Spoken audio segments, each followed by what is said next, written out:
This video is to provide you with guidance and solutions for the practice sheet on radical function graphing. So let's start with reviewing the different kinds of transformations we're familiar with. And we'll start with our old familiar quadratics, standard form or vertex form. It's not standard form, it's vertex form. Sorry about that. Okay, so the vertex form has three constants which help define the position and shape of the parabola, A, H, and K. And we're going to use the same notation in the square root radical function and the cubic radical function. So we have A, H, K in all of them, and they mean the same thing in all of them, okay? If you remember, H and K are the vertex of the parabola, the position of the vertex of the parabola, and then A is the vertical stretch factor. So normally it's just 1, which would be a standard size parabola, which goes up from 0, 0 to 1, 1 to 2, 4, okay?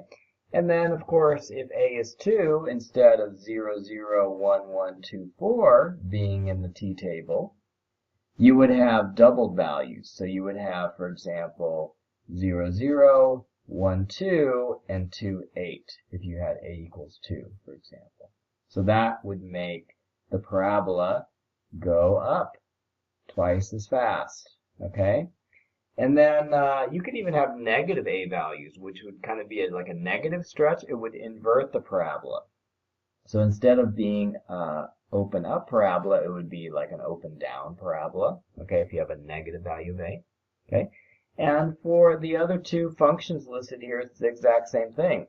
The root function, or the radical or square root function, has standard positions that are very similar to these. Instead of 0, 0, 1, 1, 2, 4, it would be 0, 0, 1, 1, 4, 2, because it is the inverse of the parabola. And remember, it's only the upper half, okay?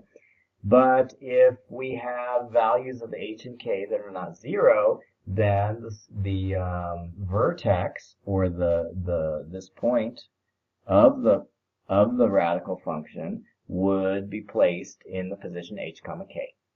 And one thing that you may have forgotten is that, remember that always there's this minus sign in front of the H. And the reason why they put the minus sign in front of the H is so that you'll remember that if it's minus a certain number, that number is going to be the x-coordinate of the vertex. So for example, if I have minus 3, x minus 3, then that means that the x-coordinate of the vertex is x equals 3.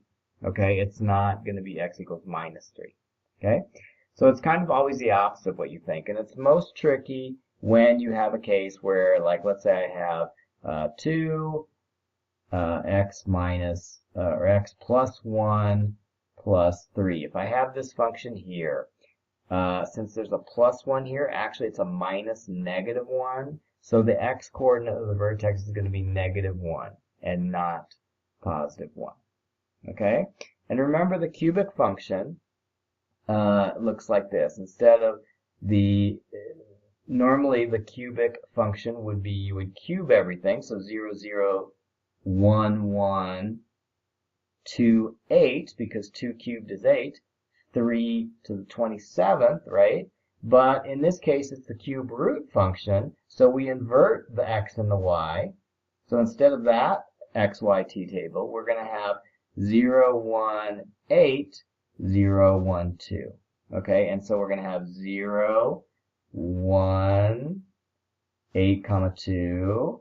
And then the funny thing about the cube root function is it has the negative side also. Because remember, if we can extend the cube function, we could put negative 1, negative 2, negative 3. Negative 1 cubed is negative 1. Negative 2 cubed is negative 8. Negative 3 cubed is negative 27. So we could have all these values also here in our cubic function. So we would have, the function looks like this, which we saw in a previous video. Okay, so that's just a quick review, and now we're going to start doing the problems, okay? All right, so first of all, we have a pretty simple one where I can see that the only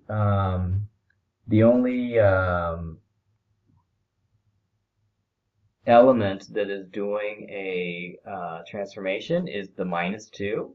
So the -2 is actually the k value, right? And I can tell it's the k value and not the h value because the k value is outside of the radical and the h value is inside the radical. Here there is nothing inside the radical except for the x, so I know that there's no h value. So the h value would be 0 and the k value is -2.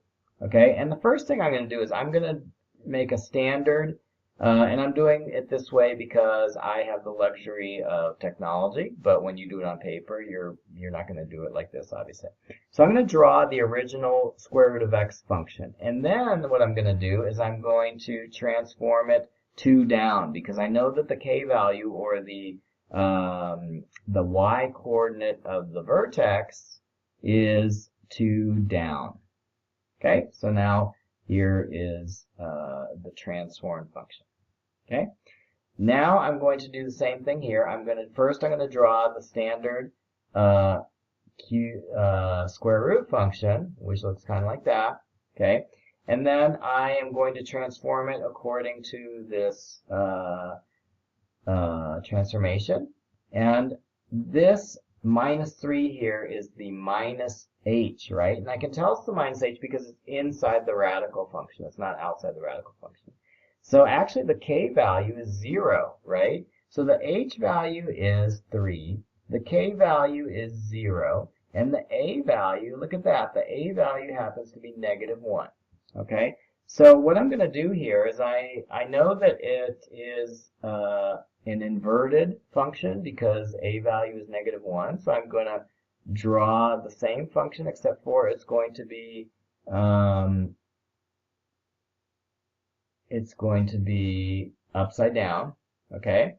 And then I'm going to move it to the position h equals 3, okay? H equals 3. 1, 2, 3, okay? So that's what my function is going to look like. Okay, now I'm going to the next one. Oh, and one more thing. It says to state the domain and range. The domain of this function here is going to be x is greater than or equal to 0, right? Because it exists at greater than or equal to 0. And the range is going to be, let's see, it's going to start at this value here, which is y is equal -2, and it's going to be greater than or equal to -2. Right? What about this one? So this one is, it starts at x is greater than or equal to 3, and the range starts from here and goes down, so it would be y is equal to 0, y is less than or equal to 0. Y is less than or equal to 0. Okay? All right. Let's do, there's a cubic function. So the cubic function, remember, looks kind of like this. It's got 0, 0. Oops.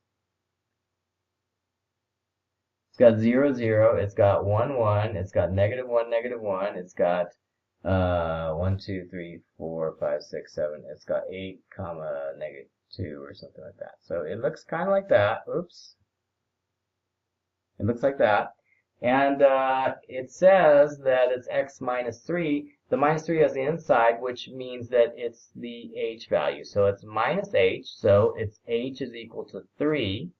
The k value is equal to 0 because there's no k value. And the a value is 1 because there's no a value written, but that means a value is 1. So if h equals 3, that means this vertex here is going to be 3 to the right. So I am going to move this 3 to the right. 1, 2, 3. Okay? All right. Next, and what is the domain and range now? The domain here would be all real numbers. So I could say, I think the best way to write that is x is an element of the real numbers. The range is also y is an element of real numbers, because when you have a square root function, then you don't have a left half, you only have a right half, you only have a top half, you don't have a bottom half. But when you have a cubic root function, it goes on forever in all directions. So that's why the domain and range are all real numbers. Okay, the last one on this page, we have 3 square root of x plus 1. So here we have an h value and we have an a value, and there's no k value. So the a value is 3. The h value, this is tricky because it's got a plus 1. So actually minus h, and it's plus 1, so that means this is actually a minus negative 1. So the h value is actually negative 1. So actually this is a square root function, not the cubic root function. So I'm going to make the square root function, which looks like that, right? And I need to stretch it by a factor of 3. So instead of this function, I'm going to draw a taller function that goes through 1, 3 and goes off the screen like that. Okay? Now I'm going to erase the old function, and now I'm going to take the red function, which is the stretched function, and I am going to move it 1 to the left, because the h value happens to be negative 1.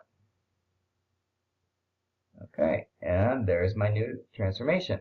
And now if I wanted to do the domain and range for this, I can see that the domain is x is greater than or equal to negative 1, right? Because there's negative 1. And the range is equal to y is greater than or equal to 0, because basically it goes from y equals 0 up. Okay? All right. Next page. Here I have 4 new graphs to do, and on these I am not going to graph them. I am only going to guide you. Okay? So, for example, the first one here, I see that I have an a value of 1. I see that I have an h value of negative 2, and the h value is negative 2 because if I have x plus 2, that's the same as x minus a negative 2. So the h value is a negative 2. And then finally, I have a k value, which is also negative 2. So the a value is 1. And this is a square root function. So I would start with this function, right? But I'm going to translate it. Okay, 2 to the left and 2 down. Okay. Next one, I'm going to start with a cubic function. So the cubic function, remember, looks like this. It goes through negative 1, 0, 0, and 1, 1. And this is going to be, let's see, a value is 1, so no stretch happens. H value is 0. You can see that there's no h value because the x is by itself inside the radical, and k is equal to 1. So that would be just a translation also. 9. So 9, there is only a vertical stretch, right? There's an a value of 3. So that means I would take my my cubic root function, and I would stretch it by a factor of 3 vertically. Okay, so it would be taller. So all the points like this point, this point, this point would be 3 times farther away from the x-axis. Now this last one is a cubic root function, and it's going to be a translation. The a value is just simply 1, so nothing happens there. The h value is going to be negative 2 because it's a plus 2, which is the same thing as a minus negative 2. And the k value is going to be negative 2 also. Okay? So it would be a translation, so the vertex ends up at negative 2, negative 2. That kind of reminds me of one we did before here, except for it's the square root function instead of the cubic root function. Okay, so I think you can figure those out, right? Finally, oh, this one's kind of tricky, so I'm going to do the whole thing, okay? So here I got a function with, it's a cubic root function, and there's no h translation. There is a k translation, plus the a value looks like it's negative 1, which is kind of new. We have an a value of negative 1, and we have a k value equal to negative 1. The h value is 0. So first I'm just going to draw the regular cubic root function. It looks like that, right? And then I know that one of the things I'm going to do is I'm going to invert it because the a value is -1. So instead of the one I just drew, I'm going to draw one that is completely upside down, which would look kind of like, oops, looks kind of like this. Okay, so now I'm going to erase the original one. Now I got my upside down one, and now I'm going to translate the upside down one down by 1.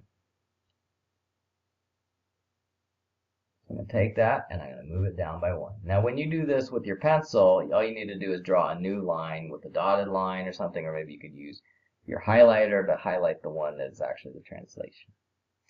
Okay, now express the square root or cube root transformation as an equation. So here I obviously have a square root transformation, and it has its vertex at h equals -1, right? Because this point here, the vertex, is at -1, 0, right? So the h value is -1, the k value is 0, and it's upside down. So since it's upside down, it's perfectly upside down, but the exact same size as a regular radical. The a value is -1. So now I can like write it out. I can say y equals -1 square root x minus a -1 plus k, which is 0. Okay, and if I wanted to simplify it, I could write negative square root of x plus 1. Okay, and I don't need the plus 0. Now let's look at this last one. This one is a cubic root function, okay? So it's a cubic root function. It's the regular size of cubic root function, so the a value could just be 1. The h value looks like it is -1 because the vertex position here is -1, 0. Okay? So -1, 0. Okay? So now I'm going to rewrite the cubic root function. It's going to write y equals a value 1, cubic root function, x minus a -1 plus 0. So this is going to be cubic root x plus 1. And that's it. Okay? So this is my equation that I've written for this function, and this is the equation that I wrote for that graph. Okay? And that's it. That's the practice.